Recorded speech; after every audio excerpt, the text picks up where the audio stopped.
You cover this, and let me ask you if you can bring some clarity. I mean, the White House not denying that they were in contact with Steve Bannon's lawyer, who we all know, he's a former colleague of mine and Juan's. His name is Bill Burke, and sources close to Bannon and Burke not denying that they were in contact with the counsel's office. What seems to be in dispute is what was lost in translation. I mean, who thought that Bannon was going to appear yesterday and testify? I guess it was Bannon himself. We know that Bannon slipped up and started talking about the Don Jr. meeting in Trump Tower. Is that how things went off the rails?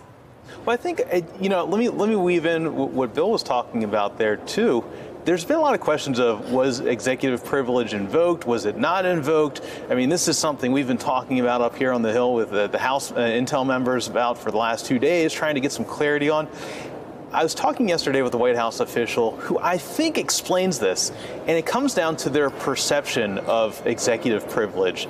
They basically see, according to this official, they see it as in place already until it is waived by the president. That is their view of how executive privilege is. Now, I don't know if that's a sustainable view. I don't know if that would ever be sustained in court, but that's how they see it. And if you take that and you apply it to Bannon, then that makes sense. But now here's the big question, which we're all trying to parse right now. That did not happen with Rick Dearborn, the deputy chief of staff who testified yesterday.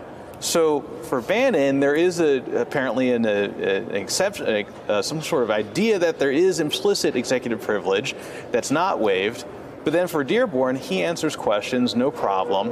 And there's no expectation of executive privilege. So, I guess, again, to the chaos of the White House. Let me stop there, though. It's a really important point. I mean, Juan, you and I worked in the White House. My understanding is Rick Dearborn's job was, wasn't he the staff secretary? I mean, he would have seen literally every piece of paper that went in front of the president. And if there's ever the kind of job around which you'd invoke executive privilege, it would be someone with Rick Dearborn's job. But I think I have the quote from Adam Schiff, who said, as Tom said, executive branch official claimed no privilege. Quote, the executive branch official that we had in today answered every question that we asked, and there was no claim of privilege, no claim that these periods of time were off limits.